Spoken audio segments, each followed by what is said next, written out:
Hello, everybody, and welcome to the 5 Tips and Tricks for Careers in Athletics. I am your host, Dr. Maury Mosovitz, with my all-time most favorite, most wonderful co-host, Jen Albanese. Hey, Jen. Hello, everybody. Hi, Maury. How are you? Welcome to the Great podcast. We've got a stellar guy, a fan of the show, Troy Pakusch, but also just somebody that people are going to get so much out of. If you're interested in sales, this is a great episode, I'm sure. But also, just for being in the industry and his outlook and the way in which he approaches things, I would definitely recommend, if you're somebody that wants to learn how to act and engage within the sports industry, Troy is going to be a great person to listen to. So yeah, he's so passionate too. Like, he really cares. He's so genuine. So I'm looking forward to this conversation. It'll be really good. So yeah. Yeah. So I know that you have some concerns about my current consumption of liquid. So go ahead and throw it out there. Well, we all know we're all on a health journey here, and we've been doing very well. It's May, so we've made this since January. We've all been talking about this. Yeah. So that Jen and I are connected through an app that we work out and encourage each other. Okay, so we've talked about my lemon water and the whole 9 yards. Well, Maury started to drink, what are they, Celsiuses? And Celsius, and they're all going to be like, oh my God, everybody drinks these. These are great. That's great. Okay, so he starts, and now he wants me to try this. So go ahead, you can continue the story. Yeah, so she was like, okay, so I give her a sample, and she's like, it's too sweet. It's too sweet. It's so sweet. It's so sweet. Honestly, these are not as sweet as some of the other ones, like I don't remember. It's the hula or whatever. What's the other one? I don't know. You started after you went on the tennis trip. Yeah. So you started drinking this stuff. And it was. So I was at a restaurant, and the tennis team loves to go to these bowl restaurants where you go.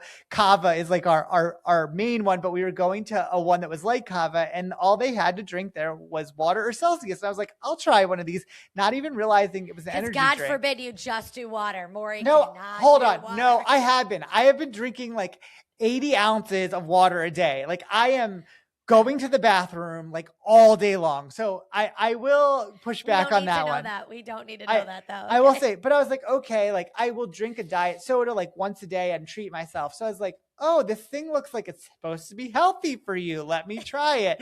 So I tried, and I was like, oh, it tastes like orange soda. And then it's not bad. I was like, and then 10 minutes later, I'm jumping off the walls. I feel like I'm ready to run through a wall after I take it. And I was like, wow, this is great. Well, then I come to find out it has 200 grams of caffeine in it. And it really isn't that healthy for you. My heart's palpitating. It's like a freaking Red Bull. You're literally just drinking straight Red Bull. Oh so my God. I have started to get in where I am drinking my water, but then midday when I feel like I'm starting to crash a little bit, I throw my Celsius in it, and you know what? I'm enjoying it. There you go. I mean, now if anybody thinks of other flavors that we all should try, let us know. I'll have more. I tried watermelon yesterday. It tastes like a Jolly Rancher. Which one did you have me try? I can't remember what it was. I had you try, was it cherry soda or orange? It was cherry soda. I think the orange one's the most close to orange soda. All right. I'm fine to keep trying, but I don't know if I could drink a whole can of it. That's my thing. I just don't know if I could drink a whole can of it. So Celsius, if you want to sponsor us, we'll totally, I'll drink a whole case. And if you're another healthy, I would like it to be more healthy. I'm trying. I wouldn't just take the other ones that have no vitamins or anything. I would like to just think that I'm being healthy, even though I know I'm not. If one of those companies also would like to sponsor us, I will change over to your product. Listen, we'll try anything is what we're saying here, people. I'm going to say I have some stipulations, but we will try it. So from that on, we'll get to, I should ask Troy if he will drink an energy drink, but he probably doesn't need one at all. Doesn't. He certainly doesn't. He's self-energizing. So from there, we'll get to talk to Troy Pakusch. Are you a loyal 5 Tips and Tricks podcast listener? If not, now is the time to start. Get all your info and fun content on the podcast by following us on all our social channels at @AthCareerPod. The 5 Tips and Tricks podcast is a part of Athletic Career Consulting. Make sure to reach out to us. The one-stop shop for everything is our website, www.athcareer.com. Remember, follow and like us on @AthCareerPod, rate and review us, and get all your info at www.athcareer.com. Okay, everybody, welcome back. Maury, would you like to introduce our guest today? Growing up in Rochester, New York, this Orange basketball fan always dreamed of working in sports. After earning a bachelor's degree in sports management from SUNY Brockport in 2016, he dove headfirst in the industry through minor league baseball. He spent 6 years in Augusta, Georgia with the Augusta Green Jackets, starting as an intern and working way up through the organization to become the director of ticket sales. It was there he built the foundation for sales, career defined by persistence, growth, and relentless focus on the fan experience. In March 2022, he brought that experience home, joining Syracuse University Athletics and the Cuse Athletics Fund as a premium sales manager with Legend Sales and Service Team. By 2023, he had earned promotion to manager of ticket sales and development, overseeing a team of ticket sales representatives and development associates, generating revenue through annual ticket sales and the CAF membership. Today, he serves as the director of ticket sales, premium sales, and development for Legends at Syracuse Athletics, living out the lifelong dream in orange and blue. Welcome, Troy Pakusch. Hi, Troy. Thank you, Maury. What a great introduction. That was so well written. So I appreciate that. That was awesome. So happy to be here. Happy to give my tips and tricks, and just excited. So thank you guys for having me. I've been watching since day one. So we love it. We have a fan. Let's go. Well, I knew Troy watched, and I was like, we're going to get him on. So I'm glad that we finally got to this part where he can be on it, and then he can reflect back on his own episode. So I'm sure he'll be thrilled by that. And he can tell everybody, hey, I've been on a podcast. yeah, just check out the podcast. Definitely going to repost this and share it. And hopefully you guys will get some more listeners even then. So we will very much appreciate it. Yeah, that's perfect. Well, Troy, let's get you started. What do you got for your first tip? All right. My first tip, and I've heard this one before on the podcast, but build genuine relationships and be a team player. I think it was hard to come up with just only 4. So I kind of comboed that one with be a team player, but that would probably be my most important tip and trick that I can think of. I think as someone that is actually technically not working for Syracuse and working for Legends, one of the biggest things for me is building trust and trying to, build that relationship here. And I truthfully think it's more than just building relationships. It's also being genuine, being yourself, trying to get to know people. So I think that's another thing. It's also getting to have a relationship with your team. So meeting your team, knowing what motivates them, what they like to do outside of work. So knowing their interests, if they have kids, if they have, hobbies, things like that. I like to get to know them. Also what motivates them, what ticks them, how they're going to work for me as well. And then from a sales perspective, it's very important because you need to build relationships with your clients. People like to buy from people that they trust. They like to buy from people that they know. So that's kind of my 3-prong approach with that first one. Further into there, I think it's treating people the way that you want to be treated as well with that. So responding to emails in a timely manner, thinking about, how you're affecting them, what you're doing for them, how it's going to affect their department, their day-to-day, all that kind of stuff. So I think that's very important on the relationship. As far as the team player goes, I like to think of it as do whatever it takes to get the job done, help out outside of that. So of course, my silo is sales. My main goal is to sell. And as I worked my way up in sports, that's what I did. But as you mentioned, I was in minor league baseball. You kind of wear a million different hats. So when I was in minor league baseball, there would be times where we had a new mascot launch. And they're like, who's going to be the mascot for the new mascot? I'm like, I'll do it. I'd love to. To be that guy, that'd be awesome. There's times where I had to cook hot dogs, grill hot dogs. I did that. I'd be on the field, dragging the dirt, cutting the grass, dragging the dirt, all that kind of stuff. I just wanted to help out in any way possible. I was the on-field host. That's why I mentioned to Jen multiple times. If anyone ever calls out, take it over. I'm happy to assist with that. I think it's just the aspects of I love everything in the sports industry. There's so many different components to it, and I really yes, I love sales. I'm in my office right now. I love being able to be on the phones, talk to customers, but I also like to take that step out and help out in any way possible. And I think that's very important. And that's what helps you get trust and everything with people around you. So I would say that's the first one that I got. I was going to say, like, one of the things that I so much appreciate about what you do and our relationships with how we work is, like, there's a lot of times where we have to figure out how to implement things to help your team and help you guys be successful. And sometimes the resource is not readily like available to us. And you're the first one to say, like, we will help do this. Like, it's our idea.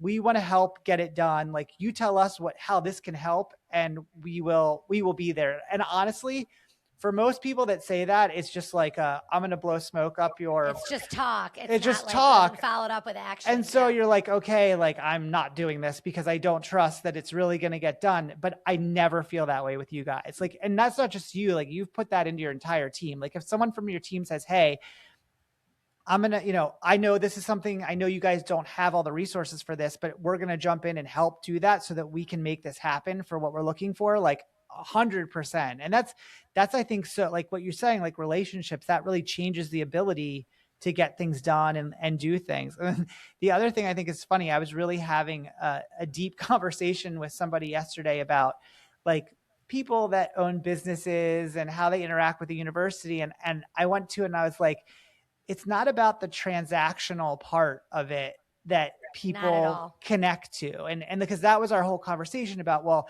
if you get them to donate before, you decide who's going to be doing this, I go, it doesn't change it. I go, the only thing that will happen is you'll piss off somebody that you wanted when you end up not choosing them because it's like a blind bid or whatever it was. I was like, what these people really want is just to form a relationship with you and know who you are. And like, whether you pick them for the business or not, they're going to care about that. And they know they're going to get business from us at some point. It all comes back around. But if we build a deeper relationship with them, they're going to want to support us and help us. So it kind of hit on two fronts for me today. Yeah, I know. I feel like I care. Like I actually genuinely care. And I think that's what helps as well. Like, that's why I added the word genuine in there, because you really do need to care. If this is a tip or trick for someone, like, you actually should love what you do and love coming to work every day. And that goes for every aspect. And like you said, instilling something in my team, like, I would never put my team through something that I wouldn't do myself. Like I would do the dirty work. I would do anything to get it over. Like I'm here to help. Like I really want to be known as someone that is willing to help and go that extra mile, no matter what, to get something across the finish line, to execute something. So that's, yeah, I appreciate that as well. And the kind words of my team. So. Yeah, I mean, I think, and like you just said, you care. You can't teach that. Somebody has to truly, genuinely care in order for them to do a good job, and you can't teach that. You can emulate that as an example that you do, but you have to truly care if you want to try to make those relationships worth fighting for and worth doing. So I love that. That was a good one. Really good. Awesome. Well, let's get on to number 2. All right, number 2, we kind of touched on in number 1 a little bit, but I feel like I have to say this one.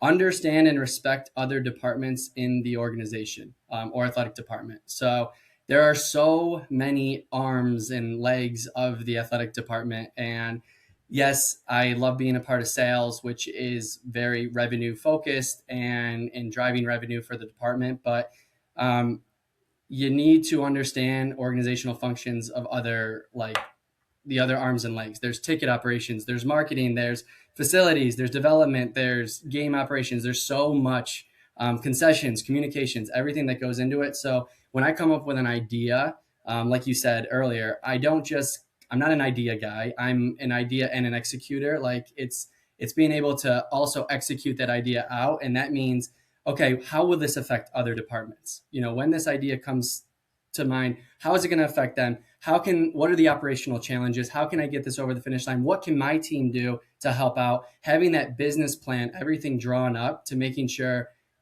it can be executed, and you involve the right parties at the right time and you communicate it clearly. I think I never want an operational hurdle to affect revenue. However, I need to make sure that I understand from every lens of who it's going to affect, what it's going to do, because it's very important. If we're going to make it happen, that we all work together as a team. So I think that's we kind of touched on that in tip 1, but I feel like I had to make that its own tip, because there's so much that goes into running a game to game. And a lot of people, it's funny in sales, like some people go, oh, what do you do during the summer? You don't like, Yeah. well, You're not doing selling. anything. There's no games. like there's no games. You're selling. Oh, we get that all the And time. yeah, I need to prepare for next year. I need to prepare, go over the ideas. Well, that's why I meet with marketing weekly. We go over promotions. We talk about things. We have to meet with facilities to make sure that, what we're trying to achieve, ticket operations to make sure tickets go on sale, the pricing, the strategy, everything that's going into it. There's so much that people do not see behind the scenes. And it's like, oh, Troy, I know I can't reach out to you on, Saturday, September 5th, because you have a game. No, you also leading up to that, I'm working like more than a normal person too. It's not just 40 hours a week. This is not a normal 9-to-5 job. So I mean, during the summer, you guys are like at community events trying to promote and make people aware, like you're out there all the time. Like people do not have an understanding of how active your group is and what you guys are constantly doing. So you're 100% right. Yeah. So I think both are, you have to be the tip 1 and tip 2 go hand in hand, like that, building those relationships and understanding what other departments do. It goes together to create success for sales and for every department. So I love that you explained that in the way of like, they work together to be successful. So I was going to also add into it, like I've been around, for a long time. And there was always this like conversation about, well, the facilities people and the sales guys will never get along because they have, there's two fighting things, or the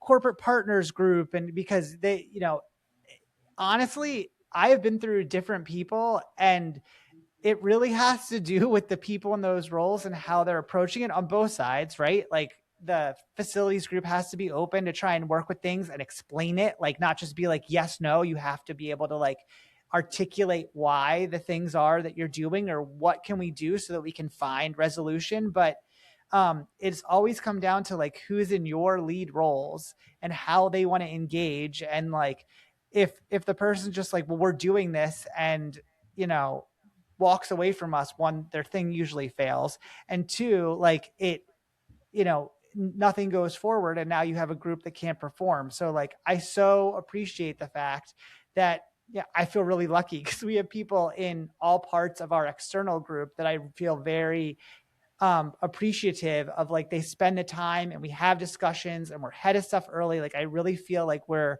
on all cylinders, and they're people that care and want to work with one another. And it makes it completely different.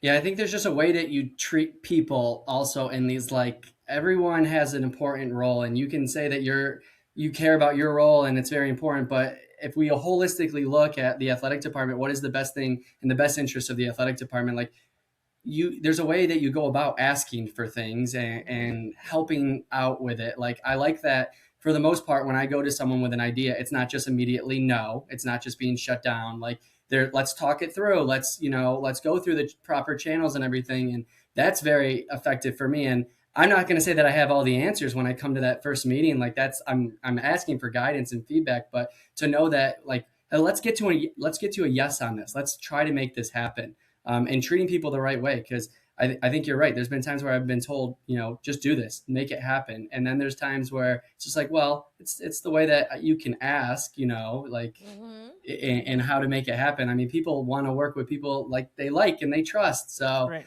I mean, if you're just treating people not nice, that's not great. It's the same thing with any other people's roles. I mean, there's concessions workers that, and other roles that, they're doing this on a game by game basis. They're not full time. There's interns. There's people that are helping out. Like, just your ego should never get in the way when it comes to helping. Just because the job is an intern or something, like you should be willing to do that job as well. You should be willing to help them and grow them and mentor them in the right steps to get there. So for any department, you shouldn't look down on any department, because you need everyone working together in order to be successful.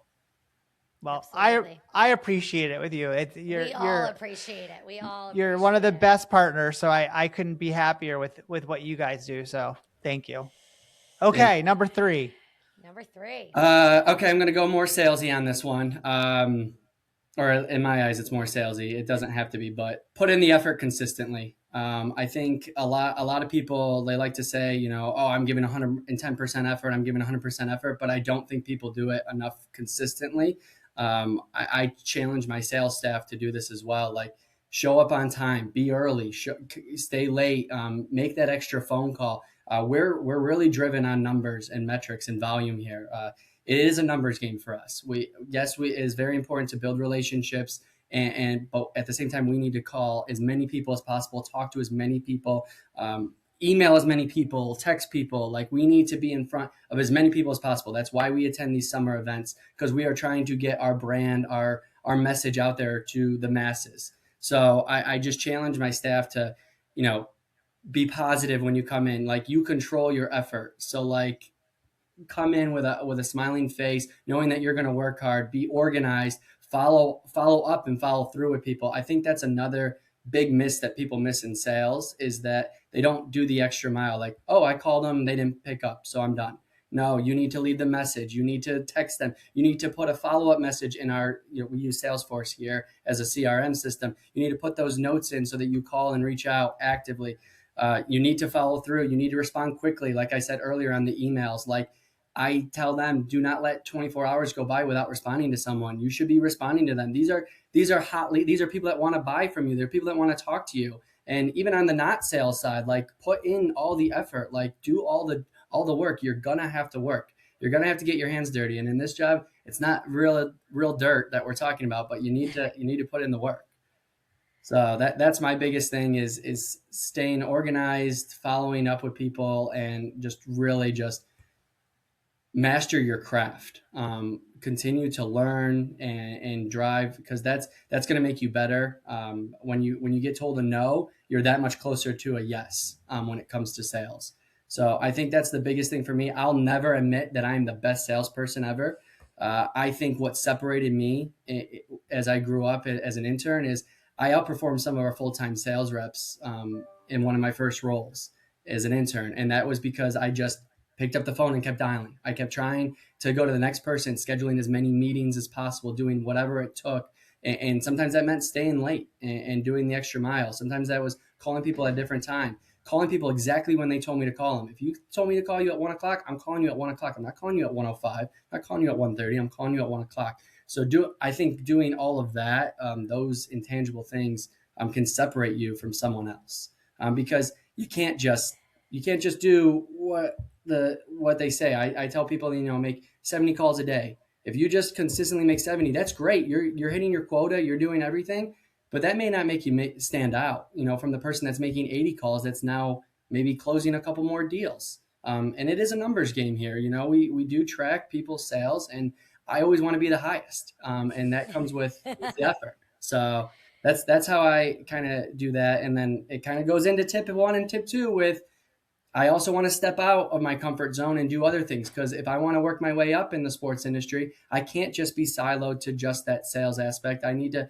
So I know when I was up for the promotion here of getting the manager of ticket sales, I was selling premium. So during the day, literally 8 to 5, I was working in here, just making sure I made as many premium sales calls and going on as many meetings as possible. As soon as at 5 o'clock, I had the option to go home, right? I did my job for the day, but I decided to step up, and how could I help the property lead at the time so I could get that promotion? How could I step up to do anything else to help out the marketing team, to help out any other aspects in anything to make his job easier so that he could go home on time and see his wife and kids, and how I could help out because I was hungry. I just wanted the next step. I wanted to keep moving my way up.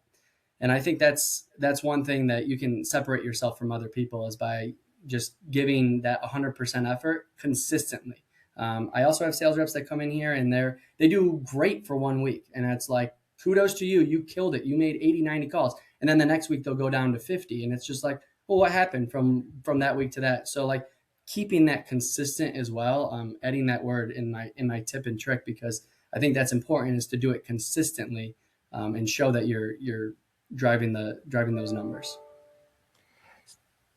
I was going to say, it's all the little things to stand out. Like what you're saying is across the board. It's not just sales. I know you said this one is very sales focused, but it's across the board. Showing up on time, staying late, going the extra mile. Like those are things, again, that you can't teach. You can't teach that want, that hunger to do those things to make yourself stand out. And it seems so simple when you say it, but if it was simple, everybody would do it. Not everybody does it. And that's how you can be the best salesperson, but if you are not consistent across the board, you're not going to stand out. You're not going to move up. You're not going to do better. So I love that. It's those little things, and they seem little, but they're really big. I always am just impressed by your group about the persistency, because I think that's where a lot of people can like stall out. Like as many calls as you all make and as many connections, like your expectation of how many you're probably going to land every time is like, you're trying to land everyone, but clearly not everybody's going to say yes. And to be able to like receive a no and be like, great, nice to meet you. Hopefully in the future, we can have a relationship, build on that, and get them to say yes another time. Like you guys don't even just walk away from it. You're like, okay, we're going to bank them for another opportunity another time. Like that is persistency. And like, not everyone can deal with that and take the being, rejected time and time again. No, so many times. You get told no more than you get told yes, probably. Correct. And you have to be okay with that. Absolutely. So, I would say we probably get 90% are no's, to be honest. Right. It's that high. Right. So yeah. But you have to have that attitude of like, okay, I'm just going to keep chugging on this. I'm going to be positive about it. And that, that no is just a yes for later down the road. Yeah. And I find that to be like incredibly admirable. And like, I've always like have been because I don't know if I personally could do it. Like, I don't know if I'd have that skill. It takes a very special person to be able to do sales. Every no is closer to a yes. Yeah, that is what I tell people when they get told no. Every no is closer to a yes. Wow. So I've always as you said, being persistent, going the extra mile, like you have to put it in those roles or you'll never be successful in it. So I just personally, I admire that. Yeah. I mean, to me, it's not even like I work in sales. I do want to say that, like, for me, I enjoy talking to people. I enjoy talking to the fan. There's a reason why I'm in Q's Council Gen. Like, I enjoy it. I truly do. Getting to hear people's opinions of the program. I mean, I sometimes find myself down the rabbit hole reading a lot of comments. You should never do.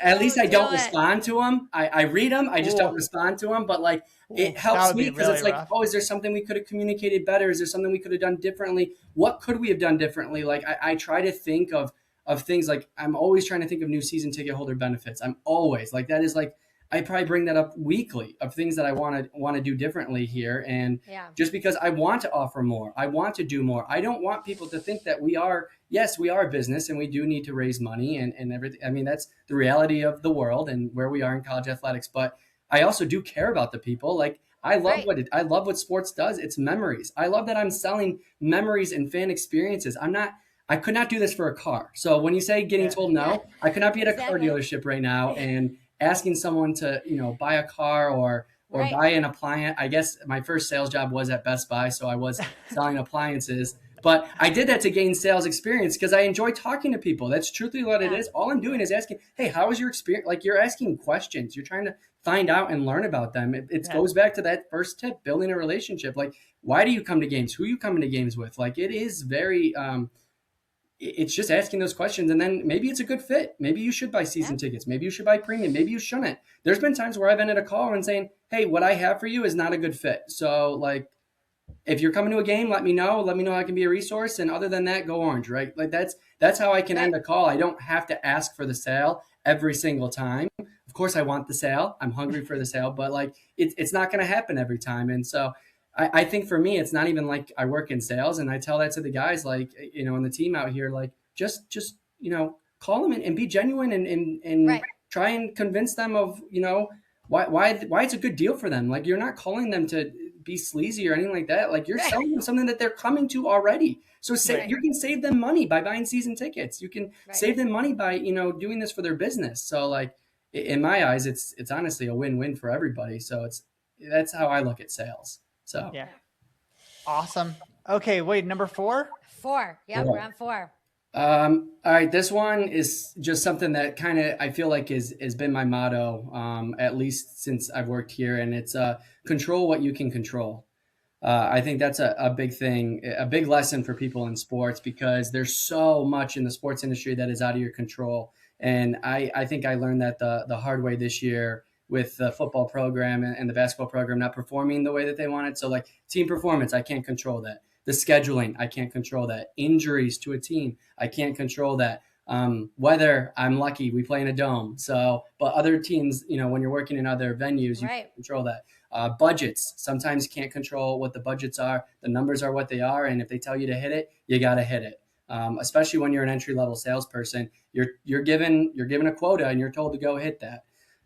Leadership changes, we know that firsthand here as well. Like you can't control that, but what you can do is you can put your head down, go to work, and that kind of ties into some of the other ones, and just do the work that you can do. Put in the effort, your preparation, your attitude, positive attitude, coming to work every day, making sure you're on time, leaving, staying late, coming early, all that kind of stuff. So I feel like all my tips kind of run together, but That's perfect. It That's matters good, a yeah. lot to me, because this is what's helped me move up in my career, is making sure that I follow like this path. So I think you can't always control the outcomes of everything, but you can control what you can control. And if you do that, then you should be successful. Because then when things do go the right way, when the team is performing, you're prepared to take advantage of that moment. Right. I think a perfect example of this is we were prepared with everything for basketball this year, with a new pricing structure, a new benefits, a lot of new things, making some changes to some things.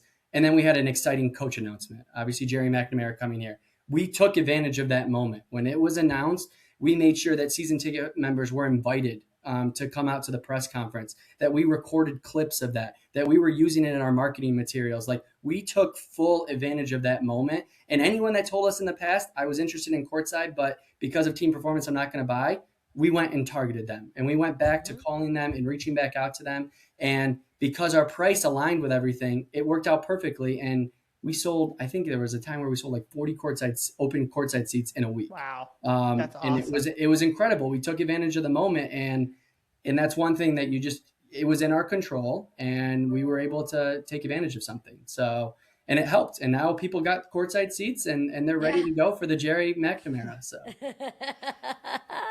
Well, I think it's a lesson for life too, is control your controllables. I've heard that forever, and you can only control how you react to certain things. Like there are things that you aren't going to be in charge of or be able to have influence in, and you might think you can, but when you don't and you have a bad reaction to it, it's only going to hurt you and your department and your team. So it's about that. How do you control how you react to things, whether it's team performance, weather, whatever you want to say? Like that's such a good one. I love that. It's a good life lesson, Troy. It's a really good life one too. Yeah, I feel like this is one like I've been trying to hammer home in a little bit different way, but like you can't control other people's behavior, right? Like that you have an expectation of how people are going to be or what they're going to do. And if you do that and you put yourself in that position, like that's not going to help you. So, let that go. Do what you can do in your side of it. Listen a little bit more, try and see the way in which you can look at things and accept what is in your control and embrace that and use that to the fullest extent that you can. And then that usually means that a lot of good things will come. So I love that tip. Yeah, so good. All right, the last one. All right, Troy. So what do you know now that you wish you knew then? So what do you know now at this point in your career that you wish you knew when you first started? This is such a good question. Thank you. I have, oh my God, the amount of time that I've been trying to think of how I was going to answer this. And one thing, the top thing that keeps coming to mind that I have to say is definitely going to be, it is completely okay to make mistakes. I feel like when I started in my career, I was a perfectionist. I felt like I could not make a single mistake. Everything had to be perfect. If I did make a mistake, I was going to blame anyone under the sun other than myself, because no way I would make a mistake. But that's just not the reality. I've made so many mistakes along the way. And I think the key is that you need to just learn from those mistakes. You need to own them. You need to take accountability And that goes back to some of these other tips, because if you're going to build a relationship, you need to own it. When you make a mistake, just own it. You made it, and then learn from it and don't make it again. Right. I think if you stay perfect and you don't make mistakes, you're not going to learn. And then you'll probably make an even larger mistake. Right. That is You'll going to never hurt get you. better.